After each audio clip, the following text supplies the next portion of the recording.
world did I get to this particular point? When I look back over the last 6 months or the last 5 years or the last 10 years, I don't understand how things work together for me to be in the situation that I'm in right now. And though you may not know particularly how you got to where you are, I'm here to tell you that you can know how you can get out of what you're in.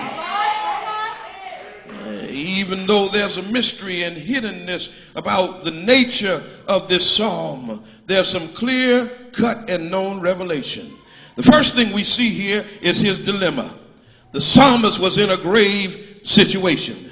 Look at verse 3. The sorrows and the cords of death were all around and entangling me.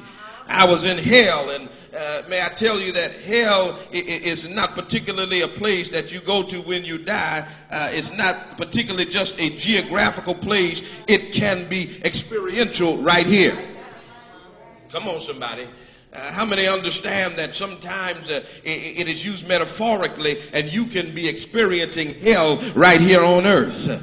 I was in sorrow, and I found myself in trouble. I found myself in the midst of life circumstance. I found myself amidst some scandalous people, in some messed up situations. Look at verse 6. He says, I was low. I was way down. Verse 8, I was dead. My soul was dead and decaying. My eyes were filled with tears that couldn't dry up. My feet were falling. I had a case of the Humpty Dumpty syndrome. I'd fallen and I couldn't get up. All the king's horses, all the king's men couldn't put my situation back together again. Anybody in there ever experienced the Humpty Dumpty syndrome? Mama couldn't help you. Daddy couldn't help you. Oprah couldn't even help you. Nobody could seem to help you get out of the situation that you're in. In verse 16, I was in bondage. Oh, and to let you know that the psalmist is in a grave situation, notice how he personifies death and the grave. What he does is he takes death and the grave and depicts them as hunters. And like hunters, they have tracked him down. Not only have they tracked him down, but they have surrounded him to the point where he could not even escape. This was such a crisis situation until death and the grave, like hunters, were lying in wait with cords to entangle him. And that is what he means when he says in verse 3, the sorrows have compassed me and the pains of hell got a hold upon me. Now the words, the pains of hell in verse 3 literally mean the distress of the grave. And the term distress has reference to narrow walls closing in. I don't know how many of you are claustrophobic. I'm a little claustrophobic. I think I got that hereditarily from my father. Amen. And I can't take situations where I'm closed in. I remember I was rushed to the hospital one time, and they put that harness on my neck. You know that thing they put you when they put you on that stretcher. And child, I had a fit, just hyperventilating. Say, y'all got to get this thing off me. They said, Brother Swan, we can't take it off you till we get you to the hospital. I told the lady in the ambulance, listen, if you don't get this thing off me, there's going to be a problem up in this ambulance. Amen. And she had to take it off me. Amen. And this is the situation that we're in. Anybody ever felt like things were just closing in on you? That trouble was just surrounding you. The narrow walls were closing in. And what it says is that there was something in this man's life that was encircling him and enclosing him, like hunters closing in on prey, and like narrow walls closing in on a man. And I'm convinced that there may be somebody here today who can honestly relate to the anguishing experience of the psalmist. And the reason you can relate is because his lot is your lot. And there may be somebody here who's in a predicament and a circumstance where it looks as though something is closing in on you from every point and on every side. Somebody may be dealing with an avalanche of agony, a conglomerate of calamity, a litany of losses, a maze of misery, a plethora of problems, a series of of suffering. Somebody may be enclosed in a ring of a deadly grip.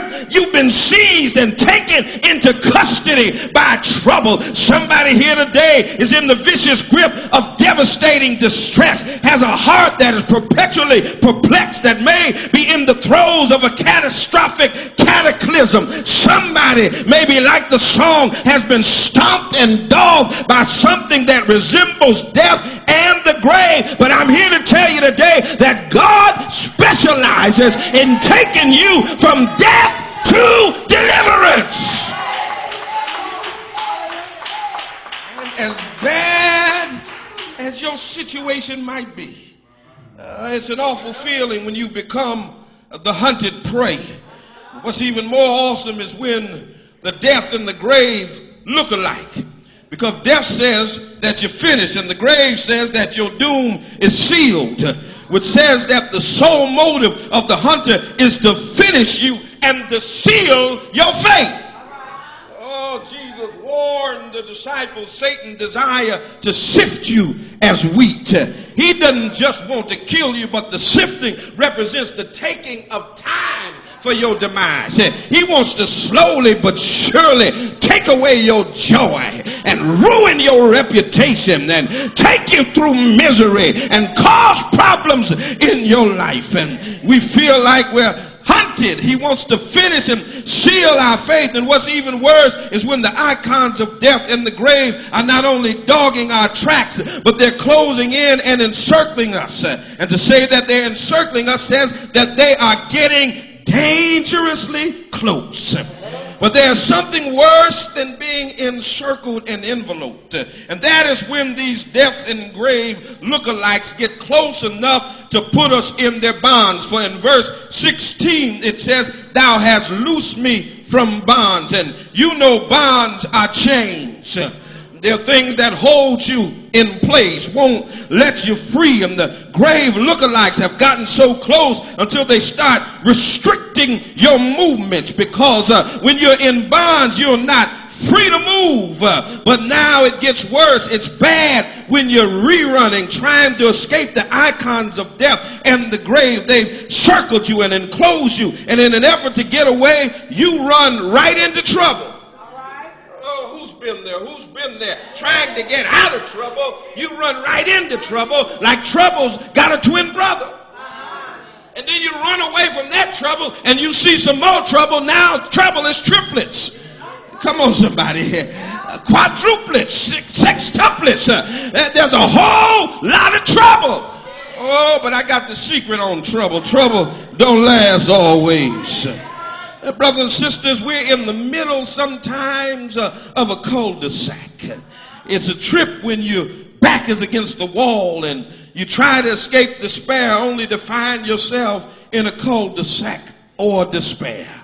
Oh, the children of Israel got out of Egypt but found themselves at a Red Sea.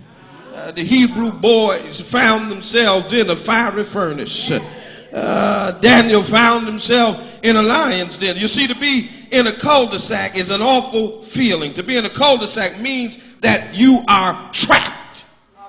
You cannot get out. Is there anybody in here who's ever felt like you were trapped? Trapped in a bad marriage. Trapped in your situation with your children. Trapped on a dead-end job.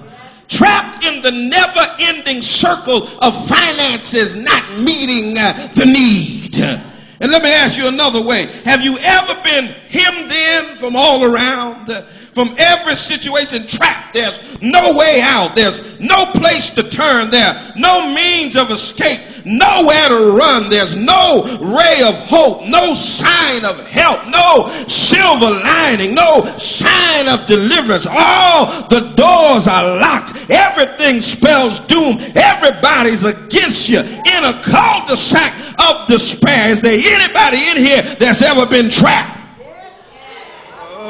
Trapped. Young folk, you know what I mean. Trapped. R. Kelly told you. Trapped in the closet. Come on, somebody. Couldn't get out because the husband was out there with a trap. Look at somebody, say trap. And whenever you're trapped, whenever you're in a cul-de-sac, chased by death and the grave, hemmed in by trouble and despair, you don't have to go to pieces. You don't have to fall out. You don't have to give up. You don't have to become unglued. You don't have to end in